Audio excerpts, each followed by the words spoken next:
Finally tonight, the second part of our roundtable, a group of moms and a pediatrician having a candid conversation about vaccinating our children. Jessica Moore spoke with them about the science behind the vaccine and the power of misinformation. So Talia, I wanted to bring you in. Talk to me a little bit about some of the questions that you and your husband discussed before making this decision and your thought process. I really trusted kind of the science behind it. I think that it was also that our kids kind of really suffered this past year and a half. You know, we were really not letting them do a lot, and we wanted things to get back to normal. So getting the vaccine really felt like the best way to get things back to normal. And I also really felt like I wanted them to know that they were kind of part of a bigger picture too, and that it was a public health issue. Alyssa is a scientist whose 4-year-old daughter is currently enrolled in a clinical trial for the pediatric Moderna vaccine. I worried about the effects of COVID on my kids long term, and I sort of really understand deeply the effects of the vaccine, how long it sticks around, how safe it is. I want nothing more than for things to be back to normal. Like, I see this toll it has taken on my kids educationally, like interpersonally, socially, and I don't put my kids in a car without a car seat. I don't let them walk across the street without holding my hand. And the best way for me to get them back into the world safely is to do it vaccinated. I think I just need more information and trying to get the best information, which is really hard to do. What kind of information do you think would help you feel better about it?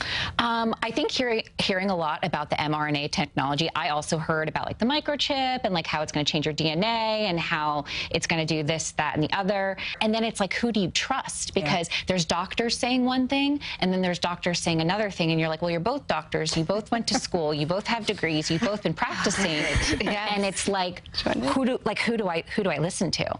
I've heard about the little microchips and the tracing and everything, and I don't believe any of it, just for the record. But you hear it enough, you're just like, all right. But you know, everyone wants to dip their toe into the I'm an expert field, right?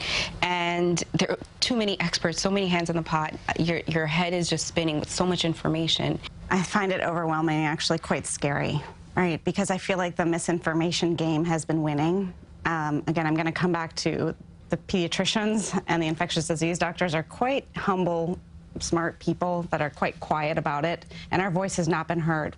I wish that more of the best information was getting out there on the loud platforms so that people didn't feel so worried about it. You know, it's so hard. We all want what's best for our kids, hands down.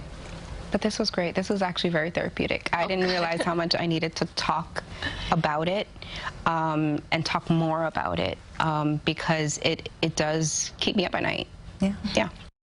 Now, on all levels, the pandemic has certainly been one of the most frightening things many of us has faced. It's changed our lives forever. I'm Maurice Dubois. And I'm Christine Johnson. Hopefully we have provided some answers to many of your questions that you've had about the vaccine. And we also want to remind you that we have an excellent list of resources on our website. Just scan the QR code you see on your screen to find it. Thank you so much for joining us, and good night.